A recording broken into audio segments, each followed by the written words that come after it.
Hi Northeast friends and families, this is Mrs. Pawlikowski. I'm here with my friend Monty, and tonight we're going to be reading And to Think I Saw It on Mulberry Street by Dr. Seuss.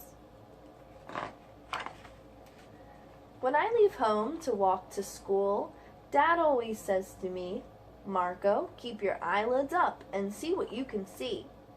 But when I tell him where I've been and what I think I've seen, he looks at me and sternly says, "Your eyesight's much too keen.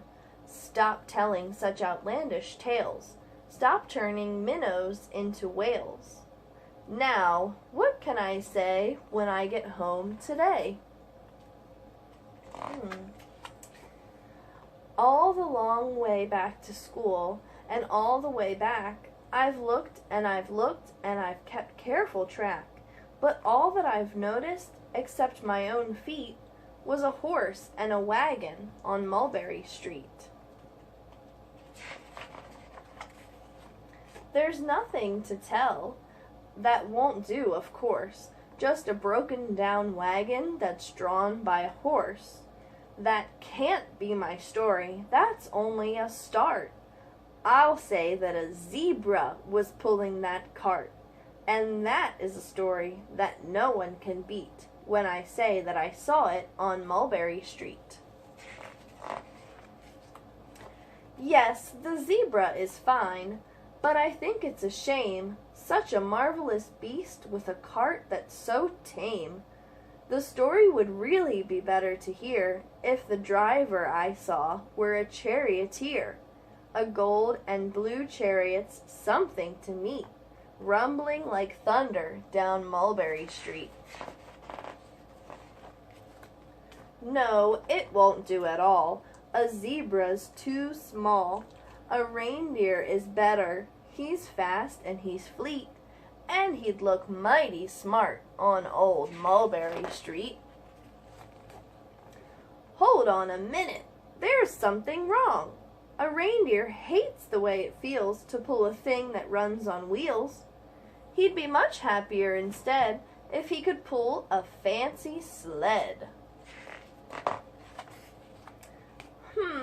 A reindeer and a sleigh? Say, anyone could think of that. Jack or Fred or Joe or Nat. Say, even Jane could think of that. But it isn't too late to make one little change. A sleigh and an elephant, there's something strange. I'll pick one with plenty of power and size, a blue one with plenty of fun in his eyes, and then, just to give him a little more tone, have a Raja with rubies perched high on a throne. Say, that makes a story that no one can beat when I say that I saw it on Mulberry Street. But now, I don't know, it still doesn't seem right. An elephant pulling a thing that's so light would whip it around in the air like a kite. But he'd look simply grand with a great big brass band. A band that's so good should have someone to hear it, but it's going so fast that it's hard to keep near it.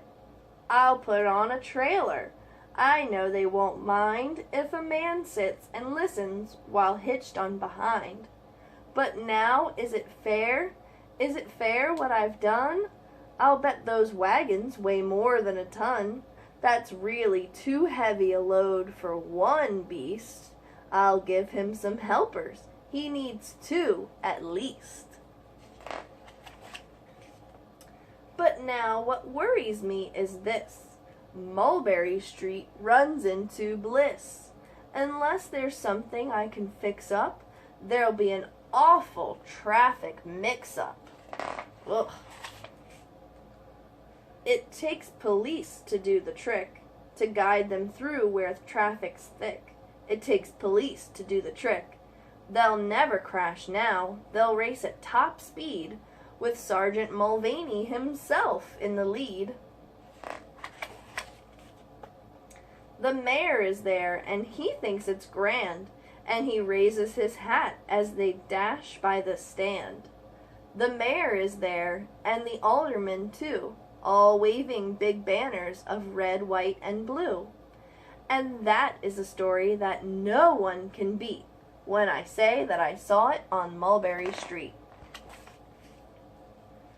With a roar of its motor, an airplane appears and dumps out confetti while everyone cheers. And that makes a story that's really not bad, but it still could be better. Suppose that I add a Chinese man who eats with sticks, a big magician doing tricks, a 10-foot beard that needs a comb. No time for more, I'm almost home. I swung round the corner and dashed through the gate. I ran up the steps and I felt simply great. For I had a story that no one could beat, and to think that I saw it on Mulberry Street.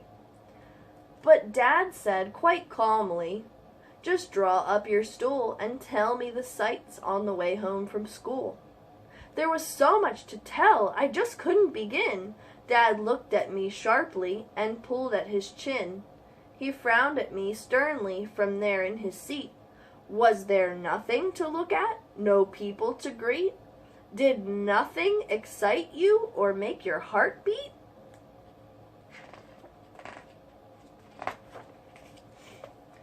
Nothing, I said, growing red as a beet, but a plain horse and a wagon on Mulberry Street. The end. Thank you for joining me. Have a great night.